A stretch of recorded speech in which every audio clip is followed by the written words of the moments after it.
What's up? What's up, though, Tom? Well, yeah, my man Brown. What's up, bro? What it look like, man? Listen, man. We want to thank y'all for coming back. Definitely. Joining us. Everybody that's with us, we appreciate you every week coming back, leaving your comments, suggestions. Yep. We appreciate that. That's a fact. Welcome back to the Keep It a C Note podcast. I'm Tone. That's Brown. Yeah. Yeah, now. Listen. We was talking about hip hop. Okay. In a few episodes. We ain't talk about the cats from now too much. I know we getting older, but we still listen to some of the cats from now.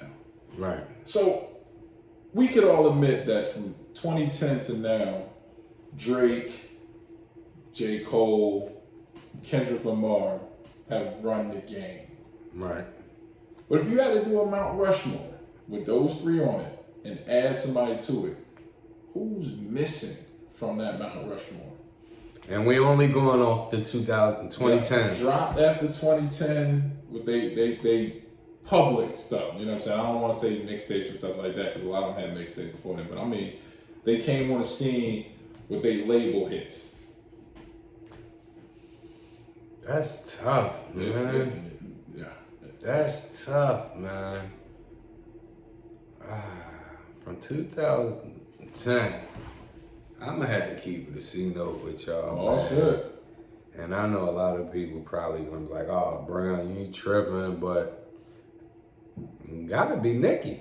Ooh.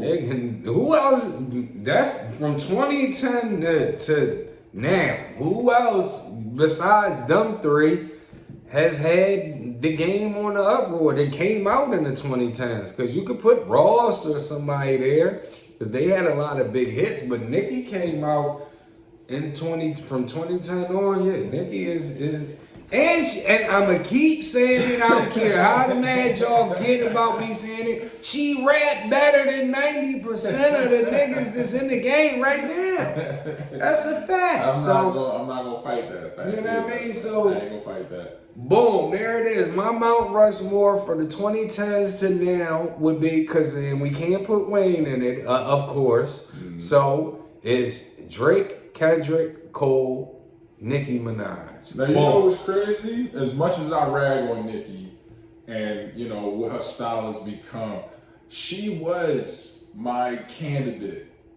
I was going back and forth trying to think. I thought about like a Future because I know a lot of people like Future. You know what I'm saying? And, you know, well, I'm gonna keep it a C note with you. From 2010 to now, it ain't besides them three artists. We talking on the Mount Rushmore. Ain't too many more that sold more than Nicki. So whoever you gonna put over to her has to be a heavy hitter. My man John, shout out to John. Hit me in the head with this one. And I didn't even think about this man. Right from the city. Meek Mill, man. Meek Mill held the game hostage, bro. He came in so strong. He's got an anthem that if you go to any black barbecue, party, wedding, whatever, you gonna hear it. And it's probably one of the longest intros. Oh, the intro. you've ever heard. But as soon as it dropped, the floor shake because people go off. He had that. Went away to jail, did his time, came back with another album that was crazy. Again, holding the game on captive. You know what I'm saying? His impact. I love what Nicki did, but I feel like Nicki was helped out by Drake, Wayne. All these dudes doing a lot of features on her tracks to help. What about me? There's nothing wrong with that. What about me? Meek was helped by Rose, you know. But they weren't on his stuff as much. Like, he stood alone on his own projects a lot. That's why I give it to Meek. Meek, he held it down for Philly. He held it down for Philly, Nicki there, Wayne wasn't on all them mixtapes. Not all of them. That's what I'm saying. The mixtapes. I mean, not the mixtapes. Wayne ain't on all them albums. He ain't on all of them. But the ones he ain't, Drake usually is. What I'm going to say is, besides J. Kendrick, and Drake, who's the next one up there on as far as moving units, getting that mugger? Yeah, You know what I mean? A million Barbies that snap on you right now if you see something crazy. She did become on, the man. face of a new age of women's man. rap. Which, I mean, love it or hate it, it did help progress women's rap because women's rap got stagnant. And can I keep it a C note and say it to you one more time? Talk to me. And she raps better than 90% of the people in the game right now. But is that good for Nicki or bad What for I'm rap? saying is she got the bars. True. She has the movement. This is true. She has the hits. I give you that. Boom, that's your fourth one right there, man. I'm still sticking with me. I mean, Meek, that's good to put Meek in there because he hold the streets down, you know. But if we talking about on that magnitude, like Nicki, the only one doing numbers that was doing numbers close to them, man. Well, all right. So along that line, since we talked about it, we brought his name up. Who do you think had a bigger impact in their career, a bigger impact on the hip hop game? Lil Wayne or Kanye West? Throughout, Who's changed the game? Who's had a bigger change, a bigger imprint? Whose career is going to hit the hip hop community harder when it's over? well, I think Wayne had the whole down south behind him. Mm-hmm. But when you look back at Kanye from them Rockefeller days to everything else that he did, from putting out Big Sean and, you know what I mean, for grabbing Pusha T, he's had a major influence on the game. Like I say around 07, Wayne started getting more influential, but he had already over damn near 10 years in the game, you know what I mean? And I want to keep it a C note with you, like with a lot of people, Wayne got all the kids doing the face tats and all of that, dressing like skateboarders and all of that. But a lot of the wardrobe change really came from, when you look at it, Pharrell and Kanye West. With the backpack and all of that. Not just the backpack and all that. When you think back to the baggy days, Kanye, Pharrell, they was the only ones you seen wearing fitted clothes or small shirts. And they was already on that wave. They kind of ushered in what we see right now. True. You know what I mean? Jay made it a cool line when he said about the take the jerseys off, put buttons up on. But Kanye and them was already dressing like that if you really go back and look at it. Right. Yeah, that's a hard one right there, man. But I'm going to just say, just because I think from when Kanye got on Rockefeller to now, I don't know, because Wayne got Drake and Nicki, man. Exactly. And that's why I go with Wayne, man, because Wayne not only changed style for hip hop, he changed his style of hip hop, which ushered in a whole new style of hip hop. Right. Them down south dudes there was a whole bunch of Lil Wayne trying mimickers, you know what I'm saying, impersonators that came behind him. They couldn't do it like he did, so they fizzled out. So then the South just fell behind him. All right, so now we behind it because he's putting out mainstream versions of our music. Right. You know what I'm saying? When he first started with the Hot Boys, and then you know what I'm saying, all of those albums, he was a down south rapper. Then he flipped it and became this mainstream down south rapper. And then he changed it to, he almost ushered in that rock hop, I call it, where they was like rock and roll with hip hop infused into it. He was on that wave. You got the Shop Boys and him. They did it around the same time, you know what I'm saying? Partying like a rock star.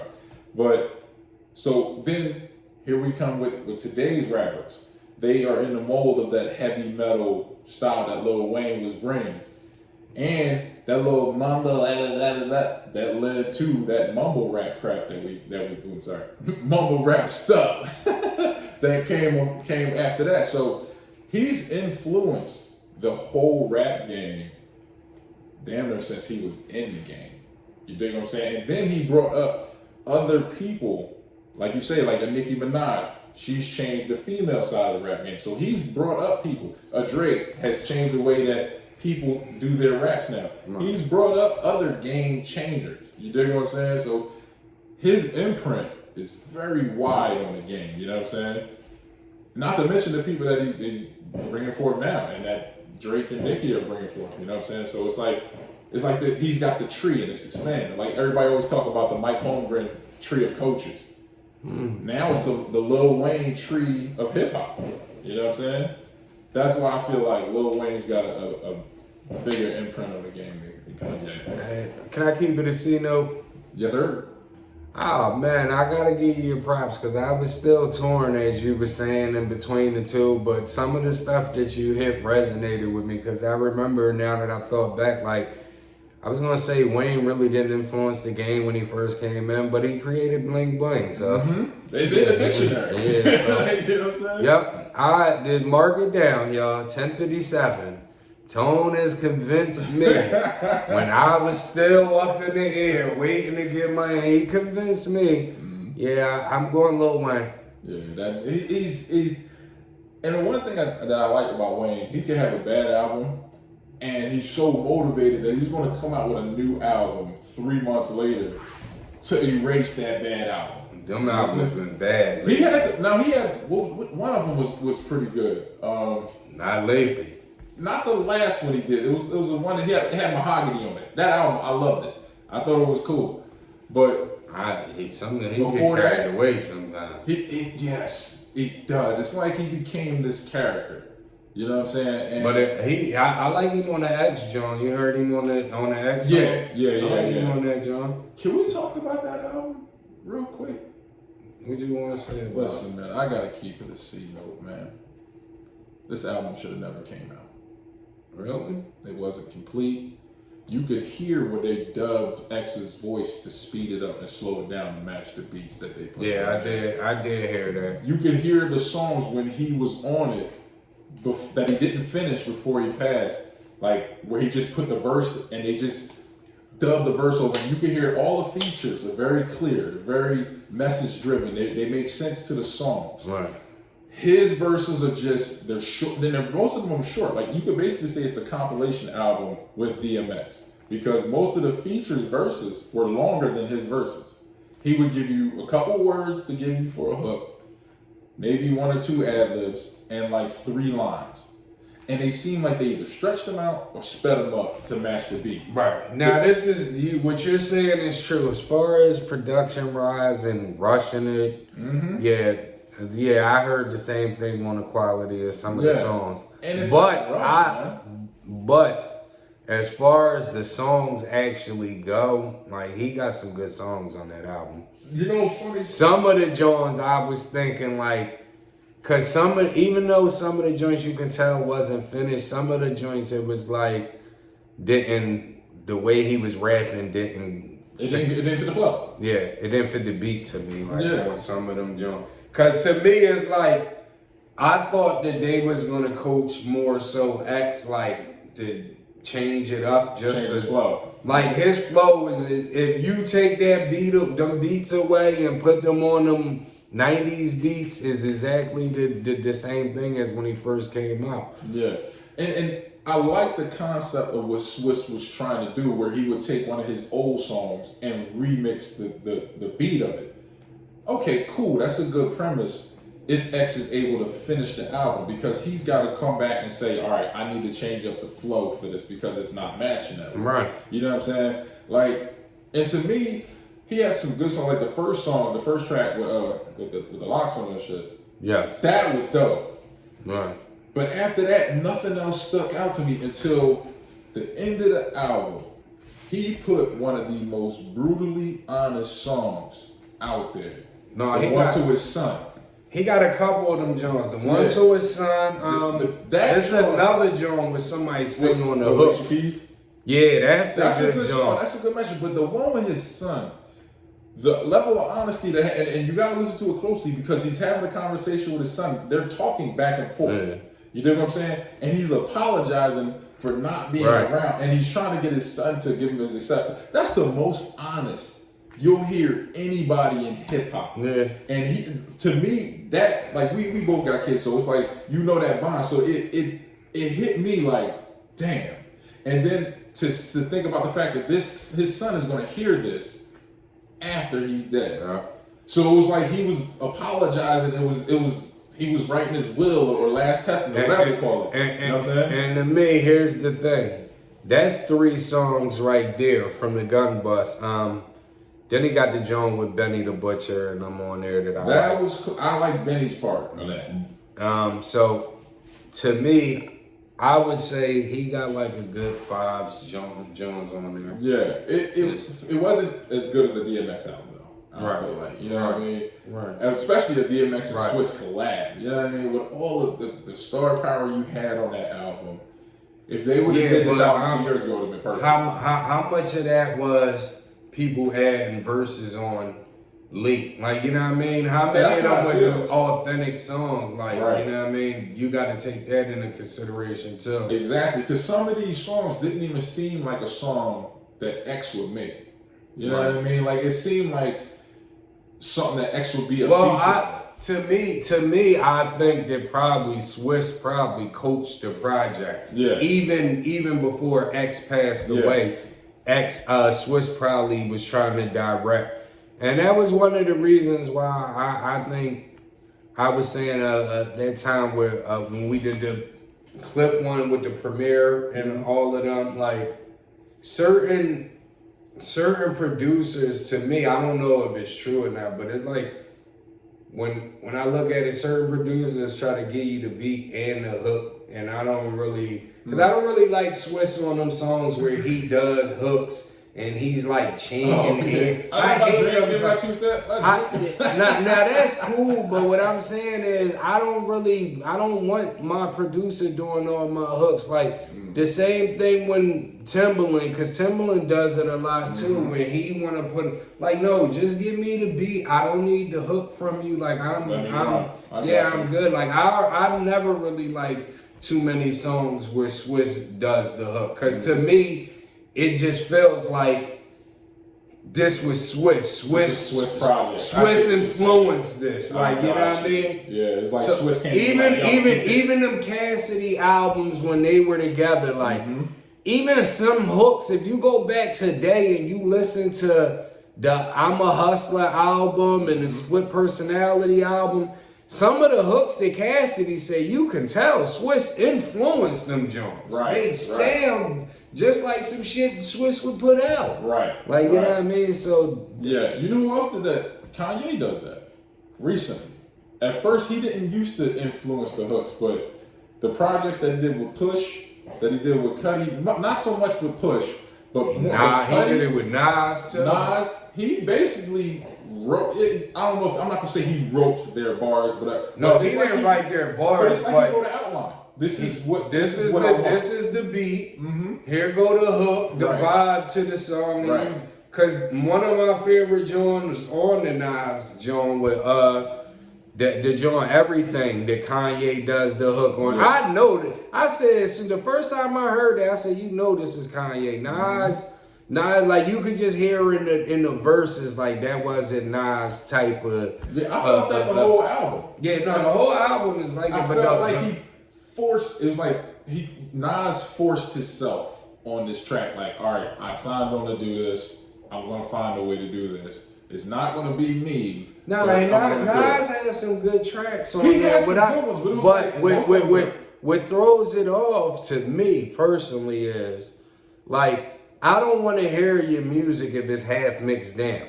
Facts. You see what I'm saying? Like first impression is everything, and most of them songs wasn't mixed properly. He had the same stuff you saying with DMX verses on that album. Nas had that same problem on that album, and Nas is not dead. Yeah, and the only problem, the only luxury Nas had was he was able to come back and redub his shit, so it didn't sound but the shit it was didn't mix. You talking about he was just throwing ad-libs and shit over it, but you could tell that the shit wasn't mixed down. A lot of it don't even go with the beat or the vocals not blending in. Like it was just weird. You know what I'm saying? And that's how I felt about this DMX. I put it on and I always do in my first sit down with the album, I always do my 3 listens. I don't make any judgments until my 3 listens. You know what I'm saying? That way I could dissect the lyrics, I could dissect the tone, I could dissect the beats, the features, all of that, and don't just be hyped because, you know, the first time you hear an album, you hype because it's new. It's exciting. You don't know what to expect. Right. Does it have lasting appeal and all that kind of stuff? This album, by literally midway through the second listen, and it's only 40 minutes long, I had said to myself, this is not good. Now then I listened to it again, I was like, oh, they got a couple songs that caught me, but for the most part, this is not a good project. Like, it's not well done. What I did was I listened to it, then after I listened to it, I went back and listened to the songs that I thought was good. Mm-hmm. Then after I listened to the songs that I thought was good, I went back and listened to the whole album again. Okay. And when I went back and listened to the whole album, that's when I added songs on it. Yeah. So even though it's not mixed properly and all of that, like, yeah, it's a so-so project. You know what I mean? And it's a touchy subject because it is, man. Because X just passed away, right. And it's not being disrespectful, but it's not being disrespectful. But what I was about to say is like a little bit touchy because we know X just passed away, and there's no disrespect or nothing. But we can't just put all the blame on Swiss because at some point in time it may be that DMX just wasn't DMX no more. You see what? True. And that's what when I heard the album, that was more so. The vibes that I got from the album was Swiss directed which way the album was gonna go, and X is not X no more. Like, you know what I mean? He got the same. He would be it sounded like he was just still the old X. Like he didn't, and like Swiss and them. If you gonna give him the direction, you gotta be like, nah, this don't go right, or rap it like this, or use a cadence like this. Like he didn't give me none of that. So a lot of the verses may sound like it don't go with the song. It could be because it's not mixed down properly, because they only had one layer of vocals, but it could also be that his flow is outdated. Right. You know what I mean? It's almost like if you compare it to like the Temptations coming back in the 90s and doing an album that kind of sound like Genuine. You know what I mean? That's not what you do. Right. You know what I'm saying? You sound like an old group trying to make a comeback. And that's what it felt like for X. You know what I'm saying? Like some cats have come back after a long period. Like Busta Rhymes came back after 6 years, 7 years, something like that, since he had his last album. And his last album was Busta stay in his lane, and the whole thing is nobody's gonna sway Busta. Yeah. This is the direction you want to go. So when you hear a Busta project, no matter how long he ain't drop a project, he's gonna go in his direction. Mm-hmm. And that's just that. Like Swiss, you can tell that album was influenced by Swiss. Way too much influence on that album. But again, I say if you go listen to any of the old Cassidy albums, you can tell what the most of those songs are. Even I'm a hustler. I'm a. That's just think of Swiss saying that. That's the type of stuff he says on Hook. I'm a hustler. That's him. Real rap. Think about it. Go back and listen to that because you're making good sense. Because those songs sounded really commercial, and anybody from Philly, we know what Cassidy really sounds like. We know how gutter and gully Cassidy really is. Right. So to go to I'm a hustler and girl, you wanna come to my hotel? Right. It was like we enjoyed it because it was for the party. But we know that Cassidy was for the streets. Right. You know what I'm saying? So I can hear that. I get what you're saying with the DMX comparison. All right, so we ain't talking football in a little minute, so let's talk about something. You asked me a question, good brother, and it had me stumped. Mm-hmm. Which current NFL player would you start your franchise with? Me personally, you already know where I'm going. Oh, Number 99 from the LA Rams. Defensive tackle Aaron Donald, the greatest defensive player to ever play the game of football. Already, without a ring. That's big. Already, without a ring. Ain't no doubt. Wow. I'm taking Aaron Donald. Listen, I already seen an Aaron Donald led team when he got, 20 and a half, 21 and a half sacks, go to the Super Bowl with Jared Goff as our quarterback. So, I'm pretty sure that Aaron Donald, I can build a nice team around him. That's my number one pick. And if your number one pick ain't Aaron Donald or somewhere on that wave, I'm going to grind you to dust. You know what I mean? The first thought out my mind, I'm going to keep it a C note. I was thinking about Aaron Donald. I'm like, yo. You was? That was my first thought. But then I had to go back to what my criteria was. Performance, health, contract, right? And achievements, right? And age. Age is a big deal. Aaron got all that. What are you talking about? Aaron Donald's contract kind of crazy, bro. What do you mean? You get paid on how you play. I know what I'm saying. But I don't know if I want to spend $190 million on a tackle. Listen, you know what I'm saying? If you want the numbers, you want the quarterback pressures, you want the sacks, you gonna pay that money, man. So I thought about Deshaun Watson, but I said no, he makes too much money. And Patrick Mahomes, I wouldn't touch Patrick Mahomes with a 10-foot pole. You give my man $500 million,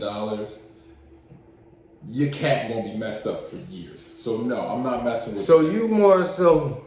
This your franchise, new franchise. Then I you get to pick any tackle. player, you get to pick any player off any team right now to start your franchise with, and you worried about cap space? I got to. Oh, ain't nobody playing. Ain't nobody coming as a free agent. Nobody is coming to play for you as a free agent. I gotta build a team. I have to build a sustainable team. I don't want to just win one time. I want to win.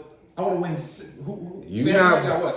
Pittsburgh got 7. Yeah. I want 8 of them things. You ain't winning 8 of them with the guys you going to have to get. This, I'm not going with a quarterback.